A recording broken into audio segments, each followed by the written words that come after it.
కృష్ణమ్మ జలాలు కుప్పం మండలం పరమసముద్రం చెరువులకు చేరుకున్నాయి. ఆంధ్రనీవా కాలువ ద్వారా కుప్పానికి నీరు తెచ్చిన ఘనత సీఎం చంద్రబాబుకు దక్కుతుందని రెస్కో చైర్మన్ ప్రతాప్ పేర్కొన్నారు. కుప్పం చరిత్రలో ఇది ఒక సువర్ణ అధ్యాయమని ఆయన స్పష్టం చేశారు. కుప్పం నియోజకవర్గ అభివృద్ధి ప్రదాత చంద్రబాబుకు నియోజకవర్గ ప్రజలు రుణపడి ఉన్నారని తెలిపారు. సాగు త్రాగునీటికి ఇబ్బంది లేకుండా నియోజకవర్గంలోని చెరువులను కృష్ణా జిల్లాలతో నింపుతామని తెలిపారు. సువర్ణ అధ్యాయం ఈ రోజు, ఎందుకంటే ఎక్కడో కృష్ణమ్మ 730 కిలోమీటర్ల అవతల నుండి 1200 మీటర్లు లిఫ్ట్ అయ్యి ఈరోజు కుప్పంకి నిన్న కుప్పం కాన్స్టిట్యున్సీ చేరుకుంది. ముందుగా రామకుప్పం, తర్వాత శాంతిపురం, గుడిపల్లి నుండి కుప్పం మండలానికి చేరుకొని ఈరోజు Handrineeva point end point Paramasamudram చెరువుకి ఈరోజు చేరుకుంటా ఉంటుంది.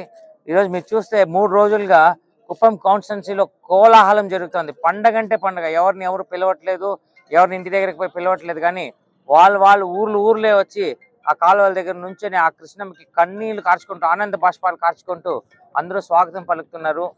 దీని అంతటికీ ఈరోజు మా కన్నుల్లో, మా మనసుల్లో ఇంత సంతోషానికి కారణమైనటువంటి మా దేవుడు, కుప్పం ఉన్నంత కాలం చిరస్థాయిగా నిలిచిపోయే పేరు నారా చంద్రబాబు నాయుడు గారు ఇంత ఘన కార్యాన్ని చేశారు. ఈరోజు మాకు ఇంత సంతోషంగా ఉందంటే కారణం చంద్రబాబు నాయుడు గారు.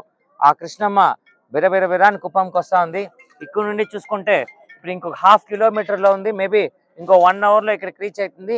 మన ముఖ్యమంత్రి గారు కూడా నారా చంద్రబాబు నాయుడు గారు 30వ తేదీ ఇక్కడికి వచ్చి జలహారతి ఇక్కడ రెడీ అవుతుంది. ఇక్కడే జలహారతి ఇచ్చి కృష్ణమ్మని మన పరమసముద్రం చెరువుకి సాగనంపుతారు. ముందుగా పరమసముద్రం చెరువు నిండిన తర్వాత మళ్ళీ కుప్పంలో ఉన్నటువంటి 110 చెరువులను కూడా నింపి ఆయన మాట నిలబెట్టుకుంటారు. జన్మాంతం కాదు, జన్మలు మా పిల్లలకు అంతా కూడా ఆయనకి మేము రుణపడి ఉంటాం. ఆయన రుణంని ఎప్పటికీ మేము తీర్చుకోలేము. ఈ కుప్పం ప్రజలు ఎప్పుడు కూడా మేము తీర్చుకోలేము ఆయన రుణాన్ని. ఈ సందర్భంగా ఆయనకి మేము పాదాభివందనాలు తెలియజేసుకుంటున్నాం.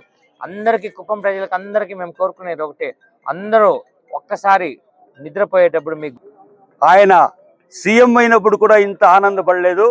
ఈరోజు మహత్తరమైనటువంటి ఆనందం. ప్రతి విలేజ్లోనూ కూడా ఈ నీళ్ళు వచ్చేదానికి పరమానందాన్ని పొందుతూ ఉన్నారు. రైతులైతే పట్టలేనటువంటి ఆనందము.